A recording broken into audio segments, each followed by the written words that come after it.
नमस्कार, आप देख रहे हैं न्यूज तक। मैं हूं निधि तनेजा। अग्निपथ स्कीम सरकार ने लॉन्च तो कर दी, लेकिन उसको लेकर कंफ्यूजन की स्थिति और विरोध जो है वो बना हुआ है।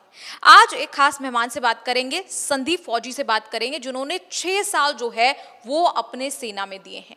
संदीप जी, कैसे देखते हैं आप सरकार के इस डिसीजन को, इस फैसले को? क्या इस स्कीम को आप अच्छा मानते हैं? नहीं मैम, हम इसका विरोध करते हैं। सरकार सीधा सीधा बड़े उद्योगपतियों के, अंबानी अडानी जैसों की कंपनियों के लिए गार्ड तैयार करने का काम कर रही है, और सरकार ने उनका जो पेंशन का पैसा है उसे खाने के लिए ये पूरा स्कीम है उसको रचा है इन्होंने।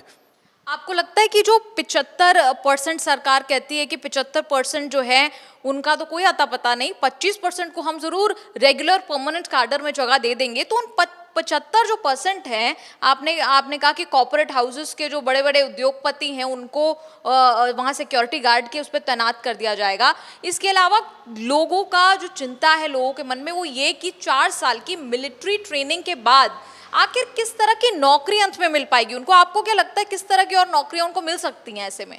इनके अलावा मैम, आप पहले से भी देख सकते हैं, जो रिटायर होते हैं उन्हें हथियारों का या सुरक्षा का ज्ञान है, क्योंकि वो आर्मी सुरक्षा का काम करती है, उनके पास वो स्किल्ड है। गार्ड के अलावा उन्हें कोई नौकरी नहीं मिल रही है, वो बेरोजगार होंगे। और इससे भी ज़्यादा अगर वो दुखी हुए तो पूरे देश में बहुत से ऐसे आतंकवादी संगठन हैं, डर है कि वो इंटरनल सिक्योरिटी के लिए खतरा ना बन जाए, क्योंकि उनके पास आर्मी की इन्फॉर्मेशन है। और देखिए, सेना की जब बात आती है तो इमोशन होता है। सेना, जो लोग बचपन से सपना देखते हैं कि भैया मैं सेना में भर्ती होना चाहता हूँ, उनके लिए एक इमोशन होता है, उनकी पूरी फैमिली के लिए एक ये मोमेंट होता है कि अब हमारी भर्ती होगी। ऐसे में आपने भी संदीप सेना में काम किया हुआ है, 6 साल अपने दिए हुए हैं, तो कहीं ना कहीं आपके भी इमोशंस वहाँ अटैच्ड होंगे कि आप के जैसे, जब आप सोचते हैं कि आप ही के जैसे युवा, उसी इमोशन और पैशन से भरे हुए, देशभक्ति से भरे हुए युवा, जब इस तरह उनके साथ 4 साल वाली नौकरी में उन्हें बांध दिया जाता है, तो आप और उन जैसे युवाओं को कैसा लगता है?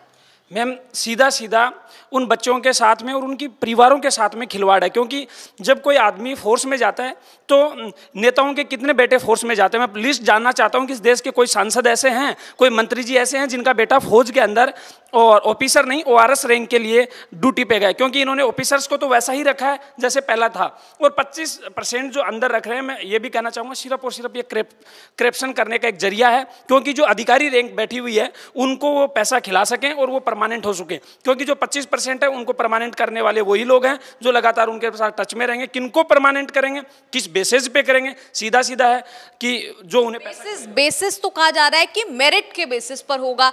अच्छा, ये जो सरकार जिस तरह के इंग्लिश में जो पूरी स्टेटमेंट निकाल देती है, प्रेस कॉन्फ्रेंस करती है, उसकी कहीं ना कहीं परिभाषा जो है वो साफ नहीं हो पाती, तो वो परिभाषा आपके मन में साफ हो पाई है कि भाई क्या, कैसे भर्ती देने वाले हैं, 75, 25 क्या होने वाला है? ये मेरे इनका पूरी परिभाषा समझ आ गई है कि ये सिर्फ और सिर्फ टोपी को गोल गोल घुमाए जा रहे हैं, कभी इधर से कभी सीधा सीधा फंडा है कि जो बड़े उद्योगपति हैं उनके लिए गार्ड तैयार करने का एक इंटर्नशिप प्रोग्राम चला दिया इन्होंने। आर्मी को इन्होंने एक ट्रेनिंग सेंटर, ऐसा एक प्राइवेट इंस्टीट्यूट समझ लिया कि वो इनके लिए गार्ड तैयार करें, और बाकी इनकी जो पेंशन थी देशभक्ति के नाम पे, पहले तो वोट लूटते रहे, अब उनकी पेंशन के पैसे खा के और उनको बंद करना चाहते हैं। उसके बंद करने के लिए सिर्फ और सिर्फ उसे घुमा, कभी किस रूप में दिखा रहे हैं, कभी किस रूप में दिखा रहे हैं, यही काम कर रही है सरकार। संदीप, आपके अगर बारे में बात करें, आपने भी 6 साल सेना में देने के बाद आपने सोचा अब नहीं, तो अब आप और आपके जैसे युवा आगे क्या करने की सोचते हैं? कहीं ना कहीं सेना में जिस तरह का पहले पैशन रहता था, देशभक्ति रहती थी, वो अब नहीं रही क्या?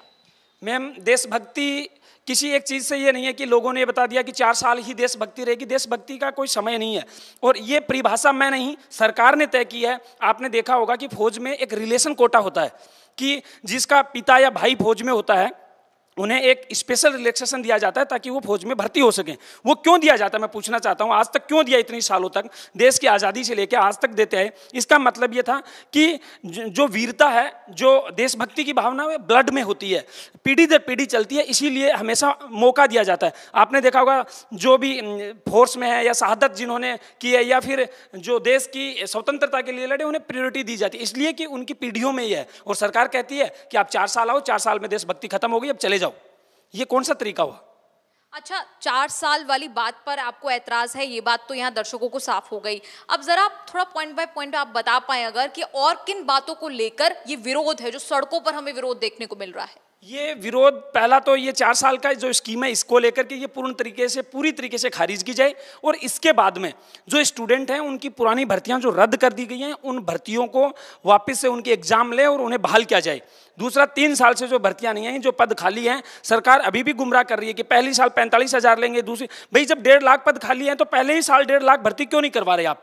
दूसरा कि उन्हें एज रिलैक्सेशन का जो मुद्दा है, क्योंकि 3 साल से भर्ती नहीं हुई, एक पीढ़ी इस देश की जो बिना एग्जाम दिए बिना भर्ती देखे वो देश सेवा से वंचित हो रही है, बाकी सभी एग्जाम में भी यही सीन है, तो उन्हें 2 साल की कम से कम एज रिलैक्सेशन दिया जाए। संदीप, आपको क्या लगता है कि ये जो पूरी स्कीम है सरकार की, अग्निपथ जिसे नाम दिया गया है, ये पूरी तरह सरकार को वापस ले लेनी चाहिए? पूर्ण रूप से वापस लेनी पड़ेगी, ले लेनी चाहिए नहीं मैम, उन्हें ले लेनी पड़ेगी, क्योंकि ये आप आक्रोश देश के युवा से देख रहे हैं और इन सब को लेकर के हम प्रोटेस्ट कर रहे हैं। 20 तारीख को भी दिल्ली में महाआंदोलन कर रहे हैं। जब तक सरकार नहीं लेगी तब तक हम इसका विरोध करेंगे, और लेने का मतलब यह है कि ऐसा कोई समझौता नहीं होगा जिसमें सरकार आधी अधूरी शर्तें मान ले, आधी अधूरी वापस रख ले। पूर्ण रूप से इसे वापस लेना ही पड़ेगा। संदीप जी, बहुत बहुत शुक्रिया आपका न्यूज़ तक से जुड़ने के लिए। उम्मीद करते हैं कि सरकार जो है इस ट्रस्ट डेफिसिट को, इस कम्युनिकेशन गैप को एटलीस्ट ब्रिज करने की कोशिश करेगी और स्पष्टीकरण देगी। एटलीस्ट इन लोगों से बात तो करे, सरकार इनकी बात तो सुने, यही कोशिश है न्यूज़ तक के जरिए भी। आप अन्य खबरों के लिए देखते रहिए न्यूज़ तक।